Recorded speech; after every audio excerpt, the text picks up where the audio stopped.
Versi Blaster di sini dan review ini kita akan membahas apakah Lily adalah emo. Nah, mari tanpa basa-basi lagi kita langsung saja wadaw. Closed doors, I'm a fool for your love.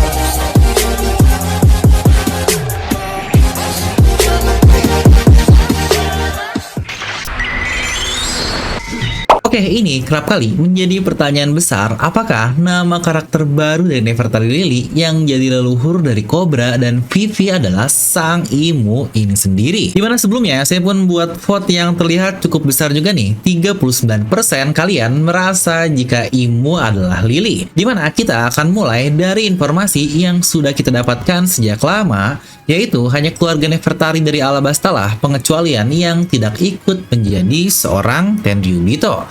Karena raja di bawahnya masih dipimpin oleh keluarga yang sama. Berbeda dengan Dressrosa yang kita tahu juga. Dimana informasi ini pun kita dapatkan dari mantan Tenryubito secara langsung, yaitu Don Quixote Doflamingo. Ya benar, penguasa lama yang dihilangkan dari sejarah dan diganti dengan penguasa yang baru, yaitu Raja Riku untuk case dari Dressrosa.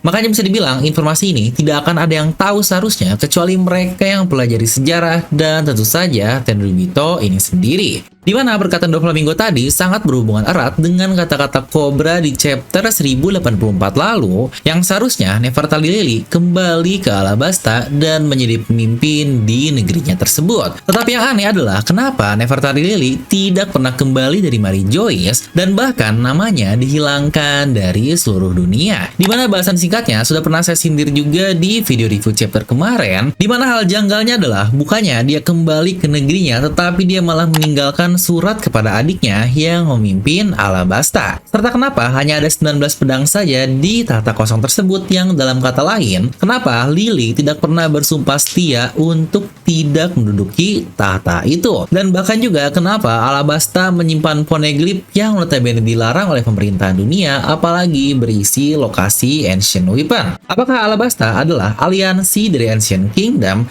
yang jika iya, kenapa dia termasuk ke dalam 20 founder pemerintahan dunia di masa lalu? Dimana dari perkataan Gorosei, dia berkata kalau Ratu Lily sudah kembali ke negerinya, tetapi tidak tahu untuk detailnya seperti apa. Nah, apakah Ratu Lily dihilangkan oleh pemerintahan dunia karena dianggap sebagai pengkhianat yang tidak mau bekerja sama? Yang sejujurnya untuk hal itu sangat masuk akal, walau sebenarnya mungkin akan sangat membosankan. Dan jika seperti itu, video sudah berakhir sampai di sini. Tetapi mari kita akan mencoba melihatnya dari perspektif yang lain, atau bahkan kita yang mungkin melihatnya secara salah. Nah, let's go, kita akan masuk membahas kisah Lily. Jadi pastikan jangan lupa juga untuk subscribe buat yang belum tonton, dan pastikan tonton sampai habis ya, agar tidak ada informasi yang miss dan juga setengah-setengah.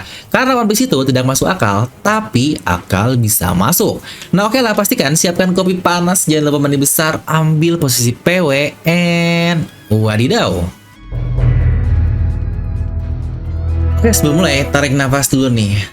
Karena ini bakal jadi pembahasan yang cukup padat. Pertama, jika berteori hal yang paling simpel yang bisa kita lihat adalah dari penamaannya terlebih dahulu. Apa sebenarnya arti dari nama Lily ini sendiri? Ya, pertama, untuk simpelnya, lagi-lagi ini nama yang sama dengan penamaan Ratu Alabasta yang lainnya seperti Vivi, Titi, dan sekarang Lily. Tapi seperti yang sudah kita bahas sebelumnya, jika semua itu ada hubungan dengan nama bunga, yang bahkan bunga pun identik dengan wanita, yang apakah jangan-jangan nama Amazon Lily juga diambil dari Lily-nya adalah Ratu Alabasta ini, yang bahkan sudah ada juga selama berabad-abad, yang kemungkinan juga sejak Point Century. Jadi apakah mungkin juga Lily dilihat sebagai sosok wanita yang memiliki pengaruh besar bagi dunia, atau bahkan dia yang bahkan menciptakan pulau tersebut? Tetapi kita tidak bisa terlalu banyak cocok logi untuk hal itu, dimana simpelnya Lily adalah nama bunga. Dan tidak hanya itu, bunga itu juga memiliki pengaruh besar di suatu peradaban dan budaya yang luar biasanya. Itu adalah peradaban dari Mesir, yang bukankah sangat pas sekali dengan tema Alabasta, dengan pasir, dan bahkan nama Nefertari sendiri adalah ratu di Mesir sana, yang lagi-lagi Oda mengambil referensi yang sangat sesuai. Dimana nama bunga tersebut adalah bunga Nefertem, yang sangat mirip juga kan dengan Nefertari. Dikatakan Nefertem adalah lotus flower dalam penciptaan dunia yang tumbuh dari lautan purba dan mekar menjadi pohon lili biru. Yang bahkan warna birunya ini adalah warna yang sama dengan Ratu Nefertari lainnya seperti Vivi dan Titi juga. Yang sejujurnya ini akan sangat berhubungan dengan mitologi Mother of Nature di One Piece ini, yaitu samudra atau lautan atau mungkin dalam bahasa Jepang disebut sebagai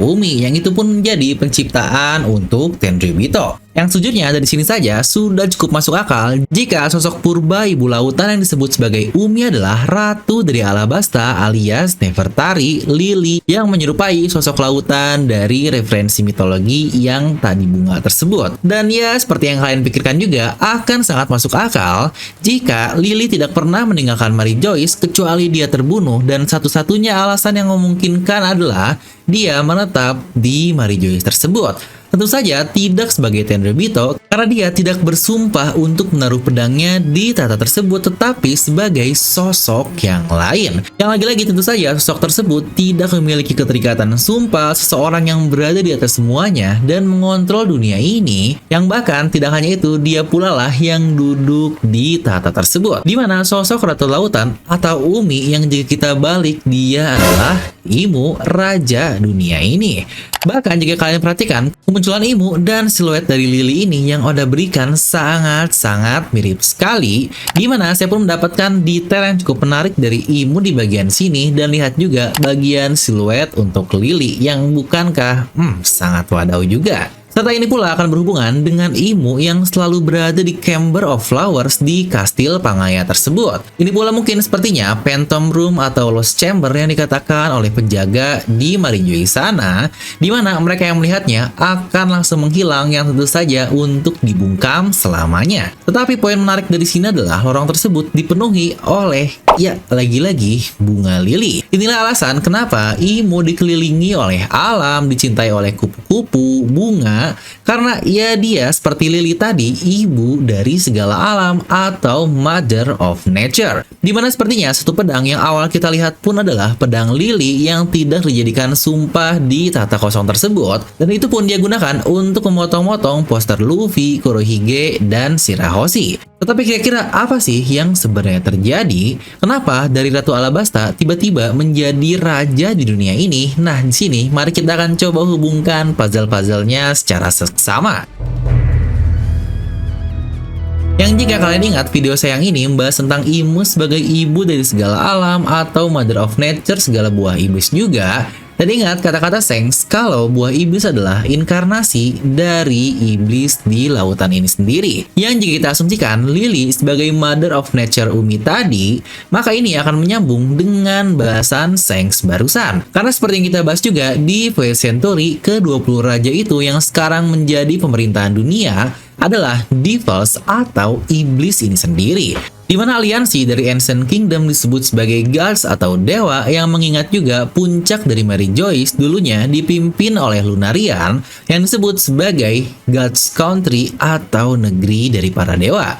Makanya ini adalah definisi menjungkir balikan dunia yang sudah terjadi di masa Void Century tersebut. Yang awalnya iblis akhirnya menjadi sang dewa, yang awalnya dewa pun akhirnya diubah menjadi iblis dan harus dimusnahkan. Nah, tapi karena dulunya mereka disebut iblis, maka jadilah Devil Nomi atau buah iblis ini sendiri, dan bukan God Nomi atau buah dewa. Dimana menurut saya pembentukan buah iblis ini pula tidak mungkin tanpa bantuan dari Ancient Kingdom, atau mungkin secara spesifik bantuan dari teknologi masyhur milik negeri para dewa tersebut. Dimana kita juga tahu kan, DNA dari ras Lunarian ini bisa digunakan untuk menjadi bahan penelitian atau kode genetiknya lebih berguna untuk diteliti ke tingkat yang lebih lanjut. Makanya rata-rata manusia buatan luar biasa yang ada sekarang itu adalah ras-ras unik seperti Lunarian ini. Nah, maka dengan itu bisa kita bilang jika Umi memiliki koneksi terhadap ke-20 negara tersebut dan juga negeri para dewa, atau mungkin kita sebut sebagai Akaya Ancient Kingdom.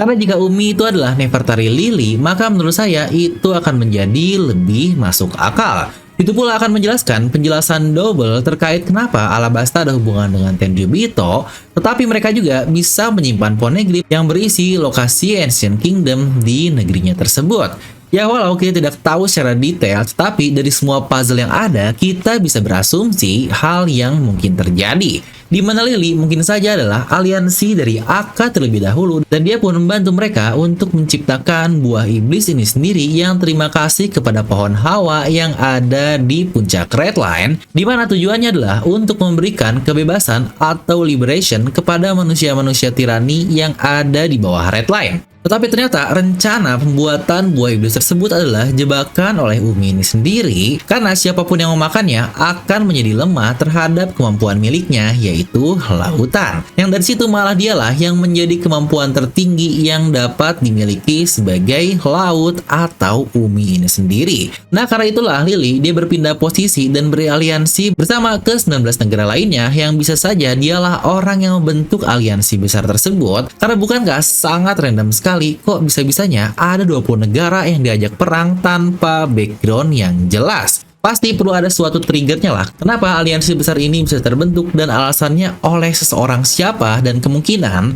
Nefertari Lily lah dari suatu kerajaan yang sangat masyhur yaitu Alabasta, yang dia bisa menjadi triggernya untuk menyatukan orang-orang itu. Dimana mungkin saja dia menjanjikan kepada raja yang lain akan menghancurkan negeri dewa dan buat mereka menjadi dewa di dunia ini sendiri sama seperti sekarang lah. Mereka bahkan sudah menjadi dewa, yaitu Tenryubito di dunia ini. Nah, long story short, Umi atau Nefertari Lily dia berhasil mengalahkan negeri dewa dan dia sekarang menjadi Imo dengan mendapatkan operasi keabadian yang mungkin bersama dengan kelima bodyguardnya, yaitu Gorosei. Dimana eksistensinya dari dunia ini pun dihilangkan dan mereka berpura-pura berkata jika hanya Alabasta lah yang tidak menjadi Tenryubito dan dia kembali ke negerinya. Lagi-lagi agar orang tidak ada yang curiga jika sebenarnya Nefertari ini atau mantan dari Alabasta lah yang menjadi raja di dunia ini. So, ingat kenapa hanya ada 19 negara sajalah yang bersumpah untuk melakukan hal itu.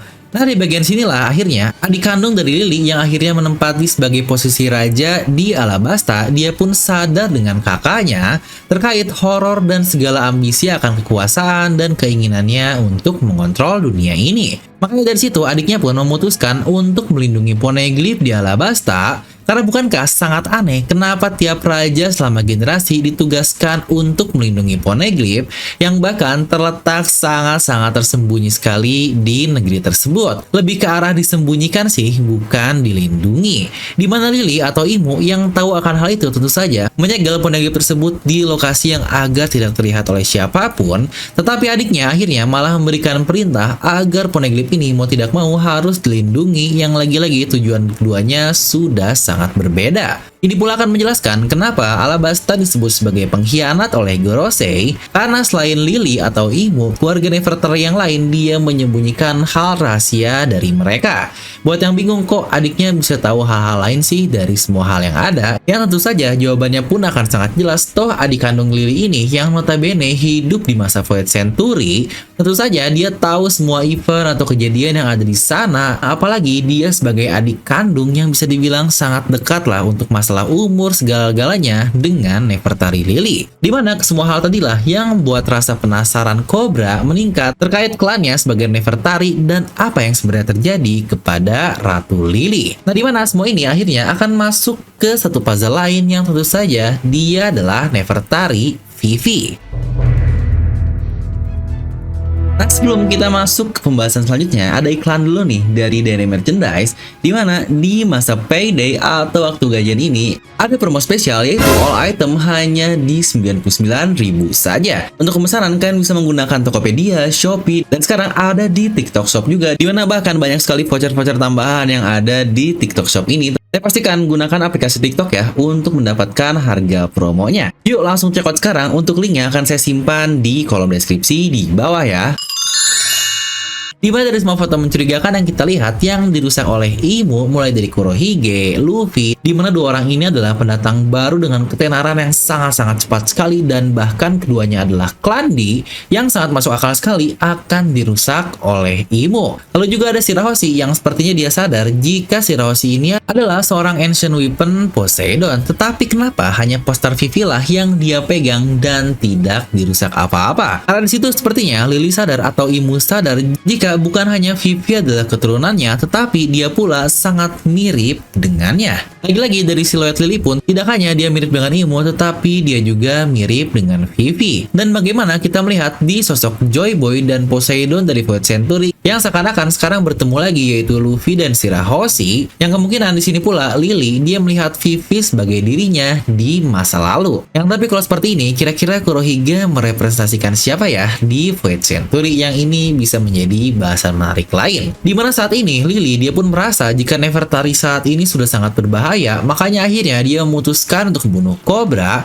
dan mencoba menculik Vivi. Yang akhirnya dia pun berhasil kabur dan ada di kapal Morgan sekarang, yang bukankah jika seperti ini maka lagi-lagi ini seperti dua sisi mata koin yang berbeda. Satu keluarga Nefertari dengan keinginan yang sangat besar, yaitu Lily untuk mengubah dunia, dan kemungkinan Vivi pun akan sama, tetapi dengan cara yang sangat berbeda. Itulah lagi-lagi dua sisi mata koin. Yang kemungkinan untuk Lily sendiri, dia pun sudah menyiapkan rencana besar ini selama berabad-abad, dan dia pun akhirnya memanfaatkan orang-orang dari negeri dewa untuk mencuri tempatnya dan akhirnya menjadi seorang raja tunggal. Karena bukankah jika kalian sadari itu cukup mirip dengan kisah Adam dan Hawa, di mana terdapat buah Holdi yang kemungkinan di sini adalah sebagai buah iblis yang membuat Adam dan Hawa harus terperosok ke bawah bumi dari surga. Di mana di berbagai kitab ada juga sebuah kisah tentang iblis yang bernama Lilith, dan dialah yang menghasut mereka agar memakannya. Yang lagi-lagi bukankah nama Lilith ini adalah sama dengan nama Lily ini sendiri, diturunkan dari negeri dewa ke dunia bawah oleh perbuatan Lily yang sama dengan Lilith, yang bukankah sangat pas sekali di serial One Piece. Atau juga Adam dan Hawa ada di serial One Piece ini sebagai nama pohon. Nah, dimana satu hal lagi yang Lily atau Imu takuti adalah prinsip dari negeri dewa tersebut, di mana mereka memiliki ideologi kebebasan dan kesetaraan yang selalu terwariskan ke generasi-generasi berikutnya. Jadi akhirnya untuk menghilangkan ideologi tersebut, Lily memutuskan untuk mentabukan atau melarang keras semua hal tentang abad kekosongan dari Poneglyph dan segala-galanya. Karena ingat, ini abad yang kosong ya, Void Century, yang berarti kejadiannya atau eventnya selama 100 tahun itu saja dan bukan cuma beberapa tahun. Yang kalau diingat-ingat, Imu sebagai pemimpin tunggal ini, berat dia menjadi dunianya sendiri, atau mungkin mirip lah dengan New World Order dari Illuminati atau Freemason. Dimana hal ini pun sebenarnya sudah pernah saya bahas yang akan buat otak kalian mengepul di satu mega teori ini nih. Nah, tapi walau dia mencoba menghilangkan semua, yang namanya hasrat yang terwariskan tidak akan semudah itu hilang. Bahkan tidak mungkin hilang jika kalian ingat ada 3 quotes yang sangat luar biasa yang tidak mungkin hilang, yang bahkan sampai kiamat sekalipun. Pertama adalah hasrat yang diwariskan, kedua adalah alunan sang waktu atau takdir, dan ketiga tentu saja impian dari setiap orang. Dan itu adalah tekad Joy Boy yang selalu ada, dan bahkan setelah berabad-abad lamanya, di mana suatu hari nanti pun akan muncul orang yang siap melawan rencana busuk Imu dan membawa dunia ke liberationnya, yang kita benar-benar sudah masuk ke kisah tawa atau love tale yang sebentar lagi sudah masuk menuju akhir. Nah, dimana ini adalah kisah dari sudut pandang Lily atau Imu, dimana saya pun pernah buat mega teori lain dari sudut pandang Joy Boy. Mungkin jika kalian penasaran, kalian bisa tonton di video ini ya. Nah, jadi itu untuk video kali ini, kalian bisa tuliskan pendapat kalian di kolom komentar di bawah. Dan seperti biasa, semoga kalian terhibur dengan video ini. Like aja kalian suka, dislike kalau nggak suka, jangan lupa untuk subscribe dan juga share ke teman kalian. Gue udah pamit, and I'll see you guys next time.